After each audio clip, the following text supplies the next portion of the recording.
ಮಧ್ಯಾಹ್ನದ ಶುಭಾಶಯಗಳು. ನಿಮಗೂ ಮಧ್ಯಾಹ್ನದ ಶುಭಾಶಯಗಳು. ಇಂದಿನ ತರಗತಿಯಲ್ಲಿ ನಾವು 8ನೇ ತರಗತಿಯ ಘಟಕ 4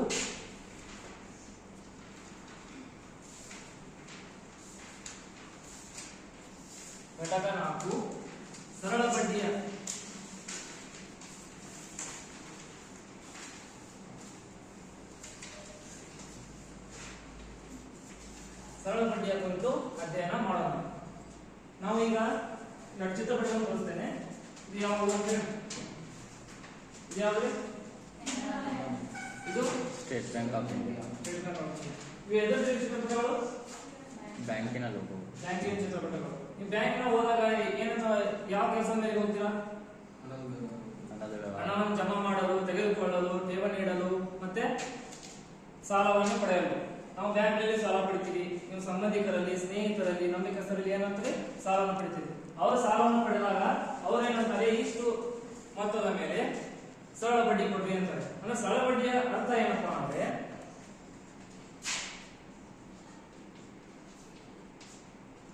ಅಸಲಿನ ಮೇಲೆ ಏಕರೂಪವಾಗಿ ಒಂದು ನಿರ್ದಿಷ್ಟ ಅವಧಿಗೆ ಏನಪ್ಪಾ ಅಂದ್ರೆ ಒಂದು ನಿರ್ದಿಷ್ಟ ಅವಧಿಗೆ ಮಾಡಿದ ಒಂದು ಹಣದ ಮೊತ್ತವನ್ನು ನಾವು ಏನಂತ ಕರಿತೀವಪ್ಪ ಅಂದ್ರೆ ಸರಳ ಬಡ್ಡಿ ಅಂತ ಕರೀತಾರೆ.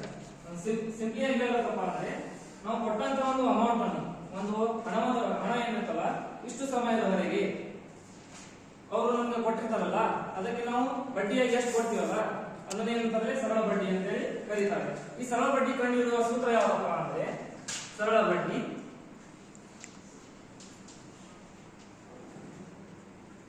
ಆಂಗ್ಲ ಭಾಷೆಯಲ್ಲಿ ಏನಂತಾರೆ simple interest is equal to ಅಸಲು ಪಿ ಅವಧಿ ಟಿ ಪುನಃ ಬಡ್ಡಿ ದರ.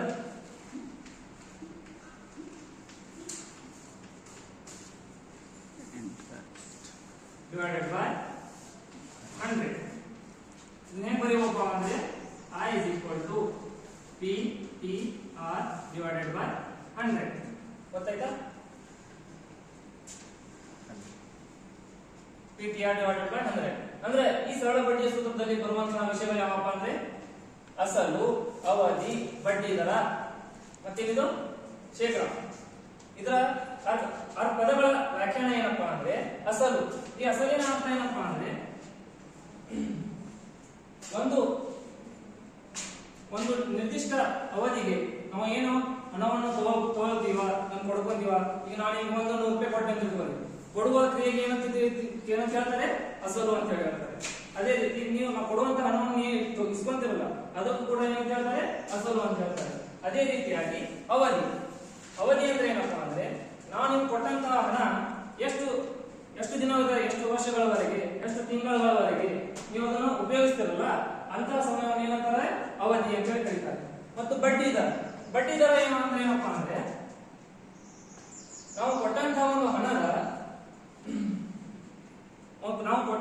ಹಣದ ಒಂದು ಇಷ್ಟು ಅವಧಿಯವರೆಗೆ ಕೊಡುವಂತಹ ಹೆಚ್ಚುವರಿ ಹಣ ಅಂದ್ರೆ ಎಕ್ಸ್ಟ್ರಾ ಅಮೌಂಟ್. ನಾವು ಕೊಟ್ಟಂತಹ ಅಸಲು 100 ರೂಪಾಯಿ ಆದ್ರೆ ಅದಕ್ಕೆ ನಾವು ಹೆಚ್ಚುವರಿ ಹಣ 10ರಂತೆ ಅಂದ್ರೆ ಶೇಕಡ 10ರಂತೆ 1 ವರ್ಷಕ್ಕೆ ಕೊಟ್ಟಂತಪ್ಪ ನಾವು ಏನಂತೀವಿ ಅದಕ್ಕೆ ಬಡ್ಡಿ ದರ ಅಂತ ಕರಿತೀವಿ. ನಾವು ಶೇಕಡ 100ಕ್ಕೆ ನಾವು ಎಷ್ಟು ಕೊಡಬೇಕು ಅದಕ್ಕೆ ಏನಂತಾರೆ ಶೇಕಡಾವಾರು. 100ಕ್ಕೆ ನಾವು 10ರಷ್ಟು 20ರಷ್ಟು ಎಷ್ಟು ಕೊಡ್ತೀವಲ್ಲ ಅದಕ್ಕೆ ನಾವು ಏನಂತೀವಿ ಶೇಕಡಾವಾರು ಅಂತ ಕರೀತಾರೆ. ಈಗ ನಾವು ಒಂದು ಉದಾಹರಣೆ ತಿಳಿಸ್ಬೇಕಂದ್ರೆ ಅಸಲು ನಾನು ನಿಮ್ಗೆ ಎಷ್ಟು ಕೊಡ್ತೀನಪ್ಪ ಅಂದ್ರೆ ಉದಾಹರಣೆಗೆ 100 ರೂಪಾಯಿ ಕೊಡ್ತೀನಿ ಅಂತ ತಿಳ್ಕೊಳ್ಳಿ. ಅಸಲು ಎಷ್ಟು 100 ರೂಪಾಯಿ ಕೊಟ್ಟೆ. ಅವಧಿ ಎಷ್ಟು 1 ವರ್ಷದವರೆಗೆ. ಮತ್ತು ಬಡ್ಡಿ ದರ ಎಷ್ಟಪ್ಪ ಅಂದ್ರೆ 10 ರೂಪಾಯಿ. ನಾವು ಲೆಕ್ಕ ಮಾಡಿ ತಿಳ್ಕೊಳ್ಳಿ. ಇದ್ರೊಳಗೆ ಹಾಕೋಣ. ಅಸಲು ಎಷ್ಟು ಜೋರಾಗಿ 100. ಅವಧಿ ಎಷ್ಟು 1 ವರ್ಷ. ಬಡ್ಡಿ ದರ ಎಷ್ಟು 10 ಡಿವೈಡೆಡ್ ಬೈ 100. 100 ಕ್ಯಾನ್ಸಲ್.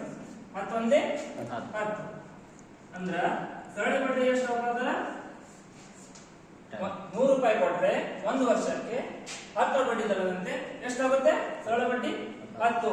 ಹೌದಾ? ಹಾಗಿದ್ದರೆ ಪ್ರೀತಿ ವಿದ್ಯಾರ್ಥಿಗಳೇ, ನಾವು ಇಂದು ಸರಳ ಬಡ್ಡಿ ಅದರ ಸೂತ್ರ ಮತ್ತು ಅದರ ಬರುವಂತಹ ವ್ಯಾಖ್ಯಾನಗಳು, ಅದರ ಅರ್ಥಗಳು ಎಲ್ಲದರ ಬಗ್ಗೆ ತಿಳಿದುಕೊಂಡಿದ್ದೇವೆ. ಈಗ ನಾವು ಸರಳವಾದ ಪ್ರಶ್ನೆಗಳನ್ನು ಕೇಳ್ತೀನಿ, ಅದಕ್ಕೆ ಉತ್ತರ ಹೇಳಿ. ಹಾಗಿದ್ರೆ ಸರಳ ಬಡ್ಡಿ ಎಂದರೇನು? ಹೇಳ್ರಿ. ಅಸಲಿಗೆ ಏಕರೂಪವಾಗಿ ಬಡ್ಡಿ ದರದಲ್ಲಿ ನೀಡುವ ಹಣವನ್ನು ಸರಳ ಬಡ್ಡಿ ಎನ್ನುವರು. ಏನ್ ಹೇಳ್ರಿ? ಅಸಲಿಗೆ ಸರಳ ಬಡ್ಡಿ ಎಂದರೆ ಏಕರೂಪದಲ್ಲಿ ನೀಡುವ ಅಥವಾ ನಿರ್ದಿಷ್ಟ ಅವಧಿಗೆ ನೀಡುವ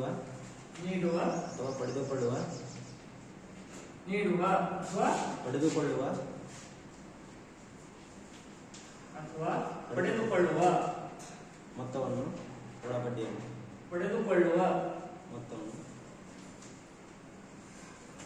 ಮೊತ್ತವನ್ನು ಸರಳ ಬಡ್ಡಿ.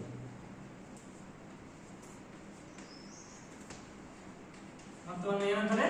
ಸರಳ ಬಡ್ಡಿ.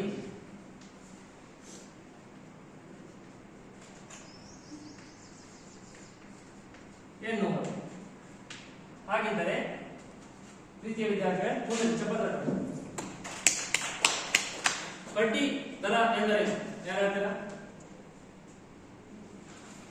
ಯಾರು ಹೇಳಿ? ನೀವು ಹೇಳಿ ಸರ್.